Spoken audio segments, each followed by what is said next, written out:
quieted down. That's fantastic. Welcome, everybody. I'm Brenda Kenny, chair of the Alberta Innovates board, and I'm just thrilled to have the honor to moderate this panel today with three eminent mayors from this wonderful province of Alberta. And I know that I'm not going to repeat bios because you know them all, but we have Jyoti Gondek from Calgary, Alanna Hnatiw from Hnatiw. Thank you, Alanna. Sorry about that.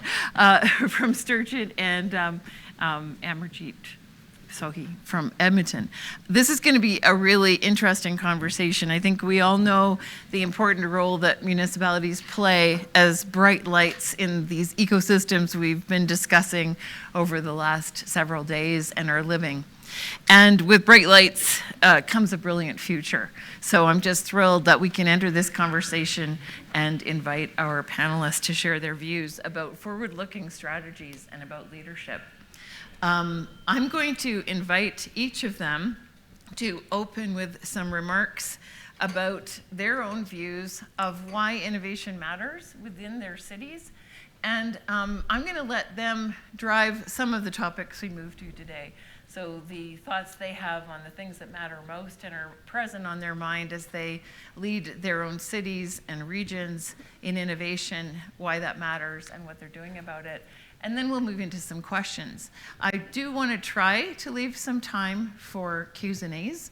And I'm going to look to Lynn to please flag me when we've got just about 5 or 10 minutes left, because I have a feeling, having done the pre-briefing with this group, that we are going to run out of time if I'm not really careful as moderator. So, Mayor Gondek, maybe we can start with you. Just what are your sort of top of mind thoughts on innovation? What's keeping you up at night and giving you great hope and promise for Calgary? Thank you very much, number one, for inviting me to be part of this brilliant panel. My mayor buddies here are exceptional people, so it's really good to be here with them. I would say that we are in an interesting point in time where we're seeing a lot of extreme polarization in the world. And when you are in that sort of a position, it's easy to swing one way or the other. And we are seeing that in elections, we are seeing that in public discourse. We've lost the ability to understand that being steady and finding a common ground is probably the best approach to establishing a strong society. So how do we get back there? And I think that idea of good public discourse, civil discourse, and the idea of actually engaging with people, being human beings again, is absolutely critical. And that's sort of how I come at things, just that's how my brain works, and I'm a sociologist. So rather than focusing on, some sort of a linear process by which we will accomplish all of these different things, I'm much more interested in taking a high-level view of what do we want our society to look like, what are the problems we're trying to solve down here, and who are the actors and the data points that we need to pull in at any given time to tackle those big, wicked problems. And innovation is absolutely critical, because otherwise we stand to stagnate. And once you start believing that status quo works, it's really hard to keep up with the rest of the world. And so given the number of pressing issues we have before us on how to deal with allowing people to live and have housing that gives them a dignified life, how do we address issues of mental health and addiction, how do we address poverty, all of those things are critical. And why am I talking about all of those things instead of talking about technology? Because those are the problems that technology can address and solve. So I'm coming at it from the view that these are big things we need to be tackling, and without tech, without innovation, we will never get there. Thank you. What are your thoughts? Hard act to follow. First off, appreciate the invitation to Treaty 7 and to the Métis Region 3, and back to the city I once called home. For Sturgeon County, our strategy enables our vision. And our vision is to have safe and beautiful communities and productive partnerships, to be a world-class place for energy and for the evolution of energy, to have diverse business opportunities and a thriving rural community. And so obviously those are easy things to say, but they're harder to be able to manage. And in Sturgeon County, where we're located, we have urban tensions, where we have very much urbanized pressures coming to a rural municipality. And how do we innovate to be able to bridge those gaps and be productive in both of those places? And for us, innovation doesn't always mean technology, because sometimes our technology capabilities are limited based on underinvestment in broadband in rural communities, which we are constantly advocating for. But we are focused on innovating through community, through relationships, and through conversations.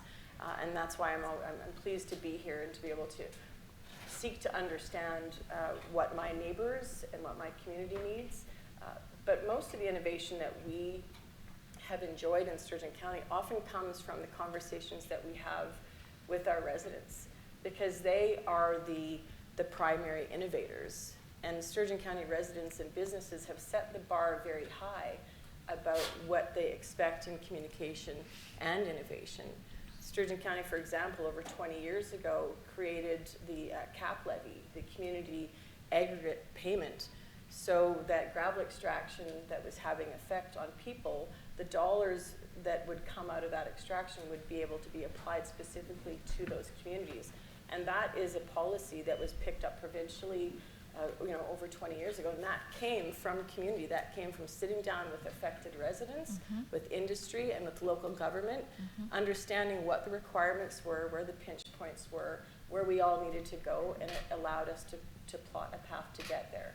And that is the innovative approach we take with all of our challenges, whether that's around agritourism, agribusiness, or the energy evolution. It's having the right people at the right tables at the right time. And so we're just trying to keep up with our residents in those conversations and guide those conversations to be really inclusive, because the more diversity of thought at the table, the better the outcome is going to be for everybody. Great, thank you. Me? Yeah. Wow. I don't know how to follow on that, right? How many Edmontonians are in this room? Oh, wow. What is even happening? Yeah, right. That tells you that innovation is ingrained in our psyche, right? And we focus on inclusive innovation. We firmly believe, Catherine is here from Edmonton Unlimited, because innovation without purpose cannot be as fruitful as innovation with a purpose. And innovation with a purpose to solve our problems. Can you hear me? Yeah. Here you go. Solve our problems. Innovation should align with policy. Policy to tackle climate change, policies to tackle the societal issues that Jyoti talked about, mental health, addictions, trauma, houselessness, and the intersections of all these pressing issues that our urban centers and our communities are facing. So that is why focusing on inclusivity and how innovation can help us solve problems is absolutely critical for us. I came on Wednesday to be part of a great announcement that actually speaks to that inclusive approach to innovation. There was an announcement made by Cancer Foundation. $5 million will be allocated to four innovations in Edmonton. The focus is to answer questions around cancer treatment, and how technology and innovation can solve that. So Christy is here. If you need more information about that, please talk to her. Again, it's about how do we make our society a better place for everyone. That's great. So what I'm hearing from all three of you is a real lean in on inclusivity, on direct engagement to maximize innovation, and to direct that innovation toward the things that matter most within your communities, and shaping those solutions together. And I think what I love about this, and I want to move us to a conversation about that thriving community piece and what that means in terms of talent attraction. You've each spoken to EDI, but feel free to re-emphasize it. What that means in terms of long-term solutions, how we put the people into that innovation space, and why it matters. And I think I'll just maybe add to that some of the business culture some of us have grown up on had a little bit less to do with inclusivity and direct engagement and a little bit more to do with finance, technology, and sort of calculated strategy. So are you finding a path for understanding how to knit those together and still be driven toward outcomes that are clear strategic outcomes, but that also ensure we're focusing on that social side? Would you like to start us off? Yeah, I'm going to start off on this concept of social procurement. And I'm going to start there because we had a debate about this yesterday at a committee meeting. And one step towards equity, diversity, and inclusion from a policy perspective as a municipality is to make sure that your procurement model is inclusive and that it focuses on local businesses that are run by women, gender diverse individuals, people who have been racially marginalized, people with disabilities, all kinds of folks who have not had that so-called equal opportunity to access the opportunity to do good work. And in the midst of this debate, one of my colleagues said, can we just please get over this? We should choose the person that comes in the lowest, because it's our responsibility to deliver good services at the least expense to our residents. And we're all equal now. We live in a world of equality. Women are doing better than anybody, and whatever. Wow. Yeah, that didn't go over so well. There was a lot of us that chimed in and said, are you kidding me? Are you actually kidding me? And we talked about examples. One of my council colleagues said, I can give you my own personal example of when I was running a business and the opportunities that I was denied because I was expected to have performed better, yet my male counterparts were getting the same contracts because probably they were men. They didn't have to perform better. So we have to understand that there has been inequity, and to fix those inequities, sometimes we need to make policy decisions. But when you have successes, we also need to celebrate those. And I think sometimes we're not as loud about that. So I'm going to celebrate a major success in Alberta in the clean tech sector. I don't know how many of you know this. Those that come to a lot of these, you'll know exactly what I'm talking about. Erin's standing there going, I know exactly what she's going to say. In the clean tech sector in Alberta, through research that was done in 2022, I can tell you that of those businesses, 51% of the founders were first-time founders. They had never done this before. 28% of them were born outside the country, and 22% were women. And why does that matter? Because women only have access to 2% of all the capital that's out there. So we nailed it in clean tech. We did something right. I don't know what it was. We need to go in there and unpack it and figure out how to spread that kind of opportunity and diversity across other sectors as well. Oh, that's great. That's great. Mayor Sohi, maybe I'll turn to you next, considering that you're the only man on our panel. I want to make sure you can boost for us. There's been enough mammals to go around for a while. Well, I am absolutely blown away with the leadership that is emerging in Edmonton among racialized communities, indigenous communities, among women, and that gives me so much hope that our city is on the right track. That is why I continue to have that focus on inclusivity, looking at inequities that had existed and how we remove barriers. So one of the things that we are doing, I was given 9 pages of all the innovation that is happening in Edmonton, right? But I want to highlight one, how as a municipality, we can foster innovation and target people in a way that who has not been fully included. It's called Capital City Pilots Project. City is a big organization. We procure close to $3 billion of infrastructure and programs and services. So how do you challenge your community to think about working with the city and having your creative ideas supported by the city, right? So we're going to be launching that challenge. And our focus is going to be on inclusivity. It's going to be encouraging more innovators from indigenous, racialized women and other marginalized, underserved communities. And when I was a Minister of Infrastructure, it was the first time that we actually included social procurement as part of federal government's plan to engage and hire people underrepresented organizations, and as well as Climate Lens. I think there's so much that we as leaders can do to foster that innovation, but foster in a way that how do you improve equity and access? Yeah, that's awesome. You know, certainly even in the oil and gas sector, equity, diversity, and inclusion has been a conversation, and I'm proud to say many of the companies that operate in Alberta's industrial heartland have worked very closely with Women Building Futures to get women into roles where they wouldn't normally be. Even Sturgeon County recently, we did some recruitment videos showcasing some of the women we have in fleet positions and equipment operator positions. We've also worked with the neighboring First Nations to be able to do some student training. They've supported in the funding. We do the training.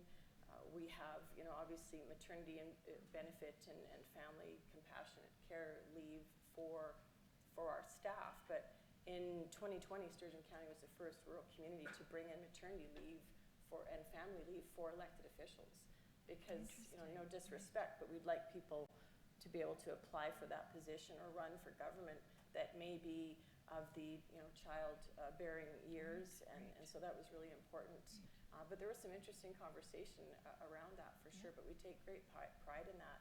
And as well, we really embrace the remote hybrid work opportunity as well, because we understand that people's families and their personal situations don't necessarily always fit a 9-to-5 job, especially out in a rural community. We don't have transit to get people out there, so we wanted people of different abilities to be able to work for Sturgeon County. So we've broadened our hiring practices to be able to be more inclusive that way.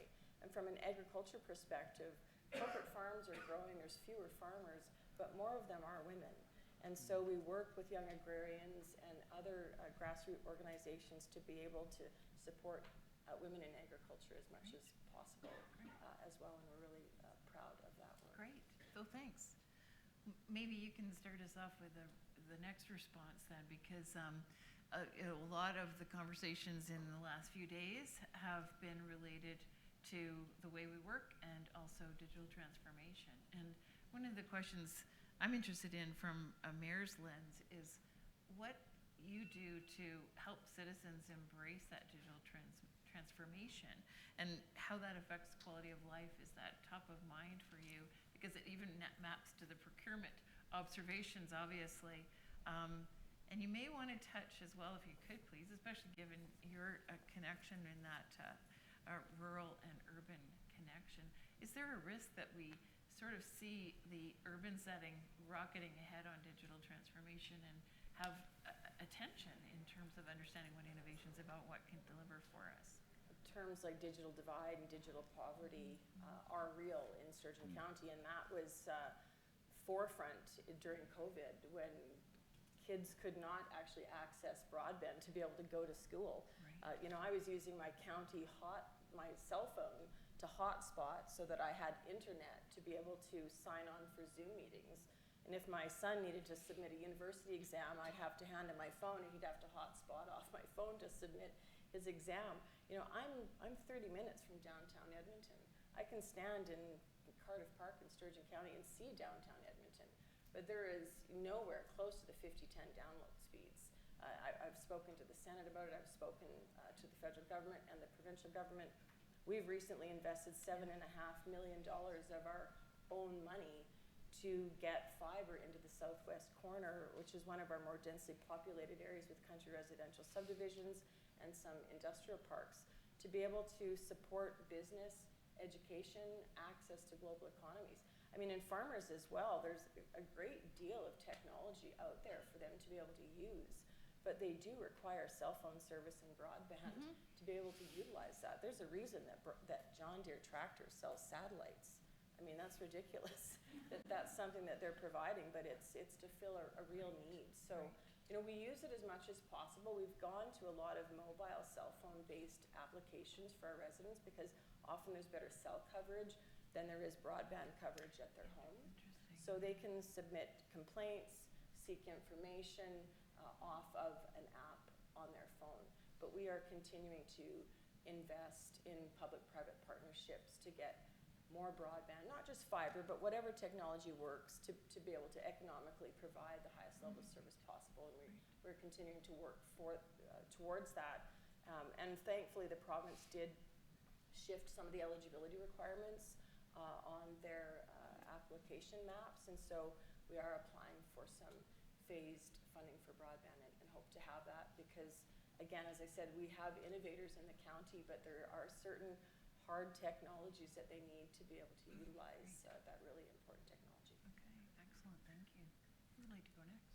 I think that digital divide also exists in urban centers because not everyone have access to housing that can provide you a private room to attend your classes virtually. If you have 2 or 3 kids and you have 1-bedroom apartment, right?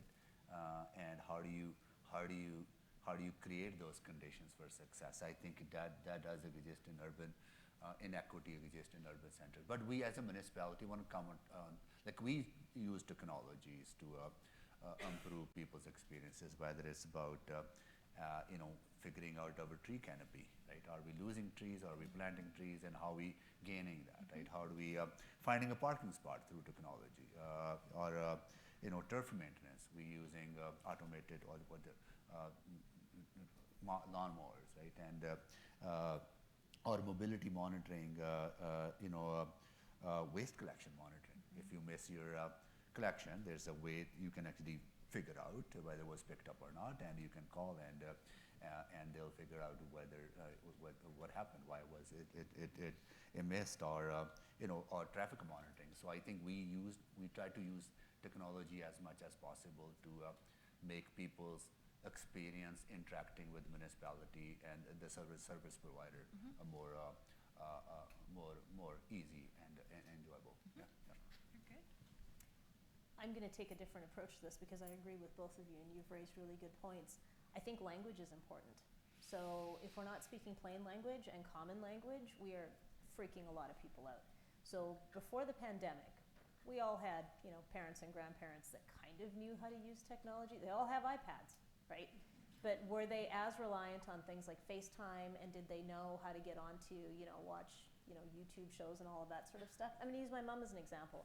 She started using her iPad more when I became a counselor in 2017 because she saw me less. And so I taught her how to text. And so she would text me and say, so-and-so's got a great outfit on today, because she would be watching the council meeting. Honestly. And then she would say, wow, that was a really good debate. But the ability to interact and engage increased for her because she had this access to technology. But until she tried it, until I explained to her what it meant and I broke it down by the kind of language that I knew would make her feel comfortable, she was scared of it. So I think when we talk about things like artificial intelligence, it freaks people out. Let's talk about what it actually is. It's about using data to solve some problems. It's about modeling, right? So I think the better we become in using language that people can embrace and understand, and the more we can explain that these things are designed to make your life better, I think people will be more willing to accept it. Because right now, for a lot of folks, they don't understand the terminology and they're scared that their jobs will be gone. And so I think it's incumbent upon us to make sure that the language we use really reflects what it is that we're trying to do. Great, yeah, great point. I would just add, I think that technology helps people be able to function at their jobs better. It's an assist, whether it's the type of AFRAC radios that we're using so that our fire departments and our police departments can communicate. That technology is important. It does save lives, and so it's also finding a way to make it affordable. As Amarjeet mentioned, there is digital poverty in the cities because people just don't actually have access to the technology as well. So finding a way to make it affordable will also make it accessible. Well, that's great. Well, I'm going to ask one more question, and then I'll just give a cue to the audience to be ready for your great opportunity. I'll look for the best outfit to pick the first one. Or maybe I'll leave that to Jyoti to do. But no, but seriously, keying off this issue of familiarity and fear, we'd be remiss at this conference if I didn't ask you some questions about energy, net zero, our readiness as municipalities for both our business enterprises and our own efforts to reduce emissions.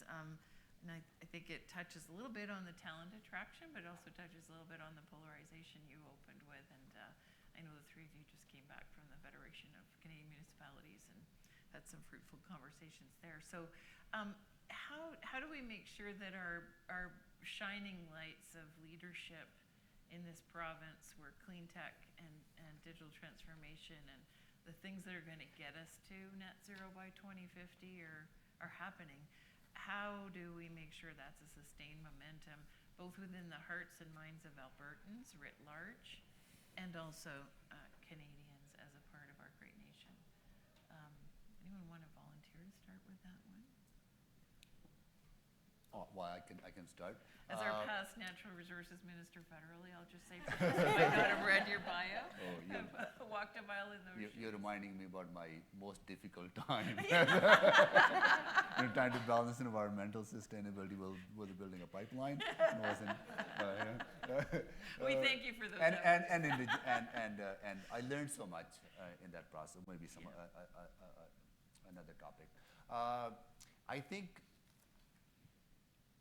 without the participation of municipalities, Canada will never be able to be a net zero country by 2050, because that's where the emissions are, in transportation, in housing and buildings, and we're leading. Municipalities are leading in fight against climate change. I'll give you a couple of examples. In the last budget, we set aside, I think, close to $400 million that we're going to use to build more sustainable modes of transportation, retrofit our buildings for better standards, and do many other things, along with attracting investment to grow our economy. I'm so proud to say that our region is we are building the first net zero hydrogen facility, $1.4 billion investment by Air Products to produce hydrogen, but at zero emissions. Recently, we will be the first municipality in the world to have zero emission cement produced in Edmonton.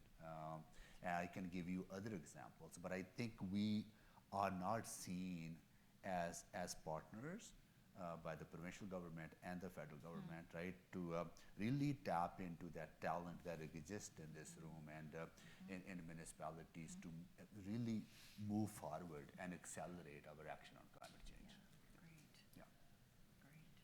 Great. Just to build off of that, in Alberta anyway, the hydrogen conversations were happening in academic rooms and in municipalities before they started happening in the legislature or in Parliament. So again, back to grassroots innovation, because we understand the real needs and the challenges, and we also have to look our residents in the whites of the eyes who have obviously earned a living and built a lifestyle for Alberta and Canada by using our natural resources, but also understanding that there is a better way to use the chemistry at our fingertips. And so that's what we're focused on, working on, making sure that we communicate whatever those innovative plans are to reduce emissions, that people see where they fit into that sequence of events, that they don't see this as a grand plan of ill-informed policy that will never be funded appropriately, that will throw them under the bus. We are coming up with, sequenced plans of how to be able to reach the demand side that we need, because supply is there. Air Products was, very short order, made their decision to build that ATR structure, but now we have a 5,000 vehicle challenge, because we know the other side of the economy is demand side, and that's where we need to reach critical mass to be able to reduce the emissions through transportation and oil and gas. And so that's what we're actively working on.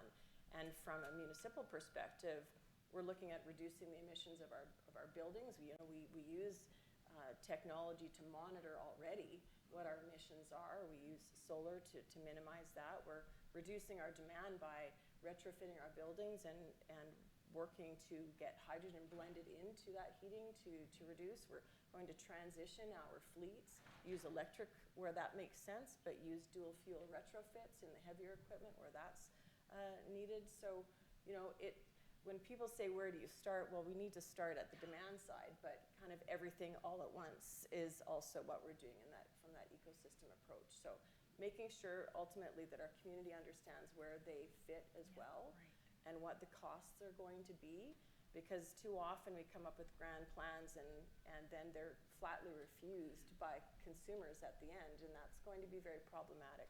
People need to see themselves and take personal responsibility for the energy evolution. It's not somebody else's problem, it's ours. Great. And we're solving it.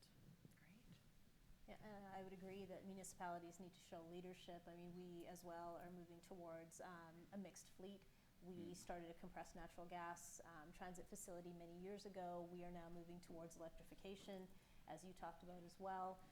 Energy efficiency in our buildings, you know, these are all good things. These are tangibles that people can get, you know, their thoughts around.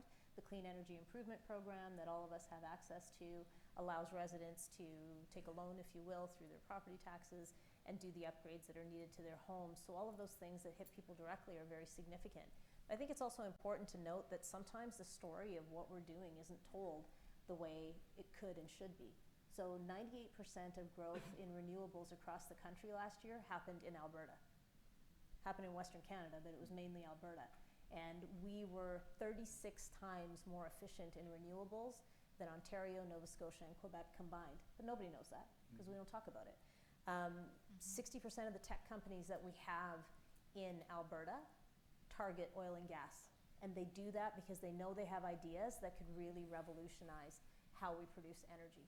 And this notion that we have an energy transition center here in Calgary, and when you go and talk to the folks that are working there, they will tell you unequivocally, I work here because this work matters and it makes me feel like it's meaningful and I can actually impact change to create a more sustainable society. Those words matter. You know, the idea that we are working with our regional partner, Rocky View County right now, to see if we could possibly land a transportation hub, an intermodal hub. We're an inland port. We are exactly the right place where we should be trying to make that switch from trucks to train if we can. And it sounds like a good idea, but why? It's because a train on a track, steel on steel, reduces emissions by 75%, as opposed to rubber on asphalt. I'm not a scientist, I didn't know that, but as soon as it was explained to me, it made sense why we need to have intermodal and start making those types of transitions. But again, we have to tell those stories. We have to talk about those things in a way that people can comprehend that we are leading in energy transformation because we understand how high the stakes are. So what we're trying to do as municipalities is probably more coordinated with the private sector than the other two orders of government, I would argue. And I would say that's because we have to. We don't have stable funding sources. We know that we have to have public-private partnerships to deliver results. And so I think we're the innovators and we're the leaders. And I would really love it if the other two orders of government would actually recognize us that way and come and hear our ideas. That's awesome. Thank you. So Although much. as energy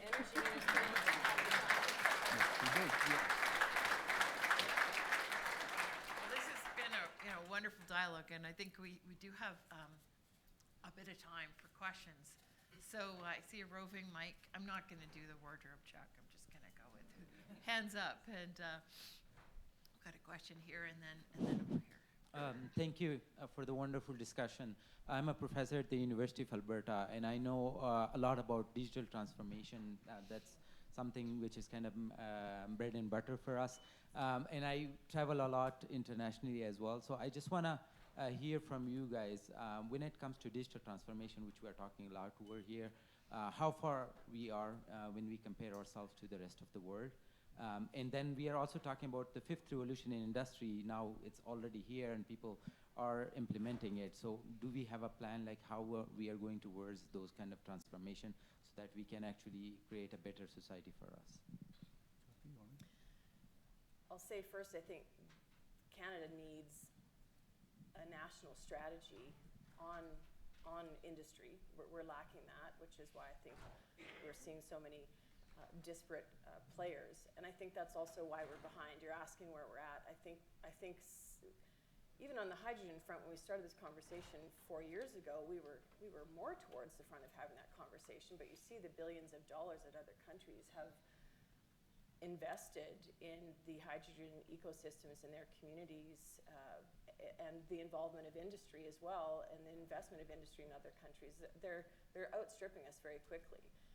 So I do think we could move further faster if we had the conversations with all levels of government at the table to have really well-informed, functioning policy that is clear and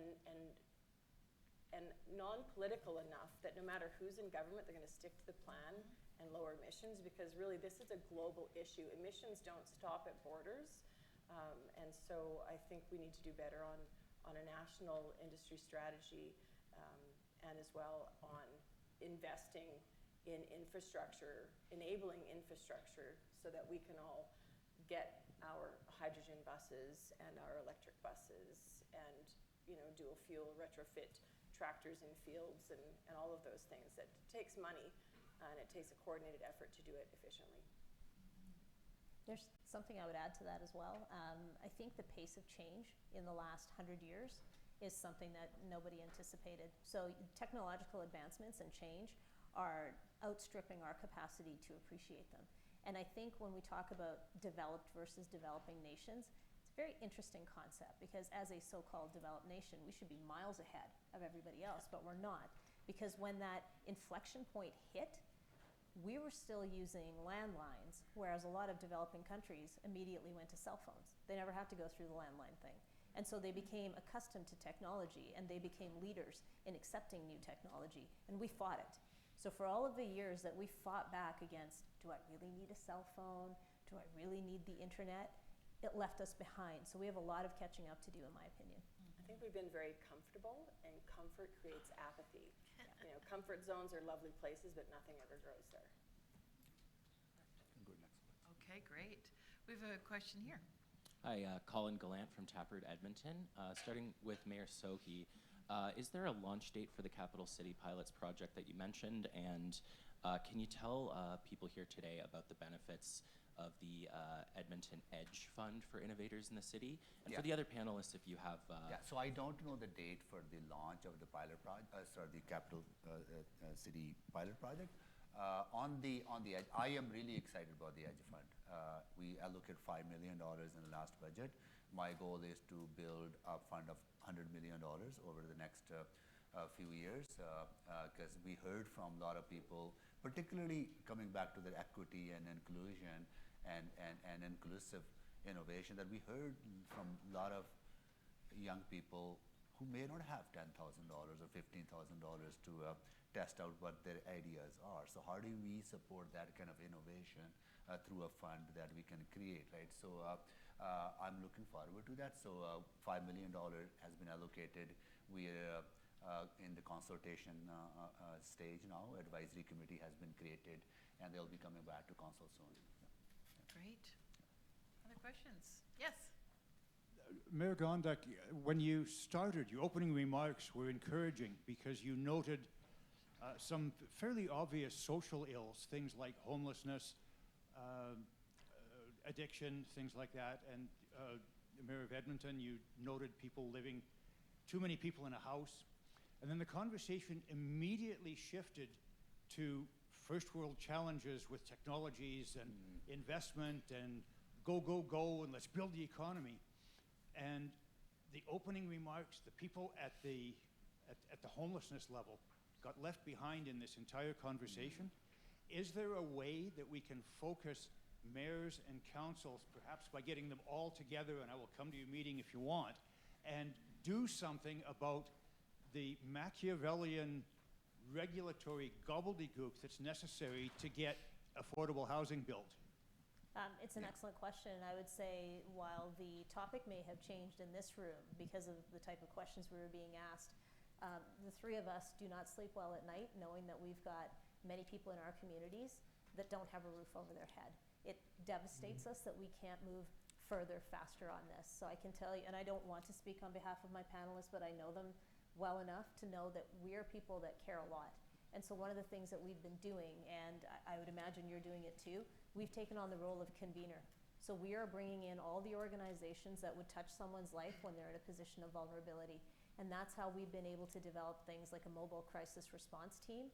And that's also how the Calgary Police Service has worked with us to say, we can probably create a real-time integrated mental health and addiction center, whereby if we are out on a call and we see that someone is in a terrible position. We don't just leave them there and we don't just give them a ticket. We actually bring them to a place where we can assess what their needs are and get them the help they need. So we are actively working on these things. We are investing a lot of municipal funds in these ideas, a lot. And these mandates are outside our jurisdictional power, typically, but we've found ways to do it.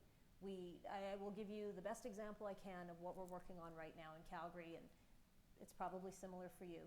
There's a woman named Patricia Jones at the Calgary Homeless Foundation who said, of the point in time count, the 1,500 people who are unhoused in Calgary, about 250 of them have such desperate lives right now because, in her words, we failed them in utero. These are people that have gone through intergenerational trauma and such life-changing events that they will not be okay without supports. So she said we need to build housing for these folks where they are permanently supported and they can live with dignity until their lives are over, because that's what it means. So we are absolutely engaging with all of the experts to tackle that massive problem. Yeah. Just to add, people innovate, right? If people are being left behind, if their capacity is not tapped into, if capacity is not built, then they will not be able to live up to their full potential, and they will not be able to contribute to the society in the fullest potential possible. So we need to start seeing innovation in that sense as well, right? If people are not able to be successful in their personal lives, they will not be successful in many, many other ways. We need to start seeing people's potential. I know my wife is here, and she saw something in me that I did not see in myself, right?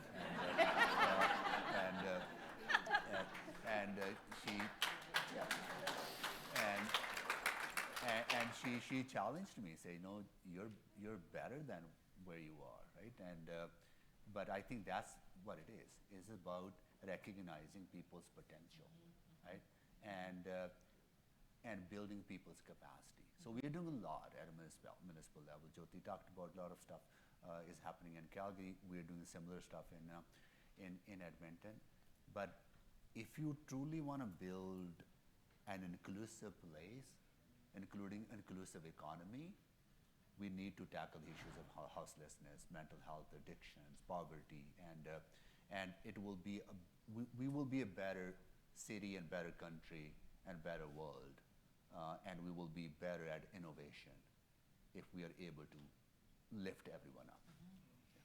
Great messages. Thank you all. And we're just I'm sorry, but we're out of time. But I just need to leave a moment for our panelists to provide any closing remarks. I just want to share what my deep gratitude for your presence here, your sharing your hearts and your ideas. And I think a big takeaway has been the intersection of social, of technical, of big strategy pieces and finance that we really need to get right.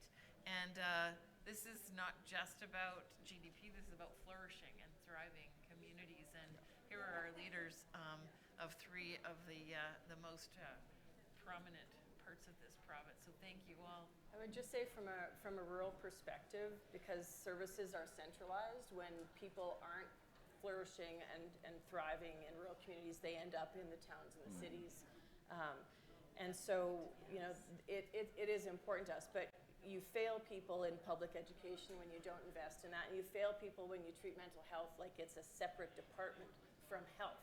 I don't understand why we do that, but if we had solid public education and we actually had a health care plan that acknowledged mental health as a foundational, we would be able to fix these problems before they began. Yeah. We really need to pour into kids in that elementary, junior high, when they either start to present their own mental health issues or they start to realize that whatever's happening at home isn't normal.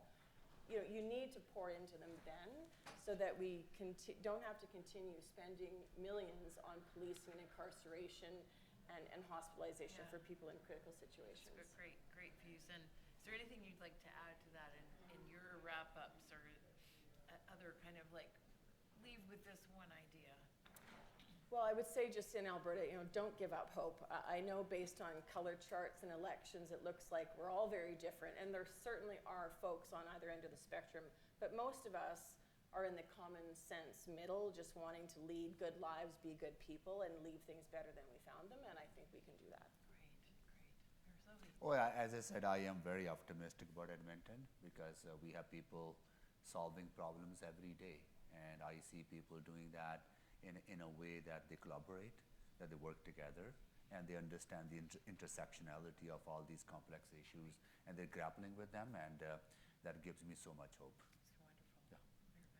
Yeah. I don't know that there's much that I would add to that. My two colleagues are incredible human beings, and that keeps me inspired to keep doing the work I do. And everyone that bothered to come to this session, you all matter, and your voices matter, and you are seen and you are heard. I appreciate the challenges and the questions that you put to us, because without that, we have only our own selves to guide us into the future. If you don't engage with us, we're devoid of understanding what your perspectives are and what your priorities are. So please continue to engage with us at a municipal level, because it matters. Well, thank you. So, Thank you. well, thank you. One.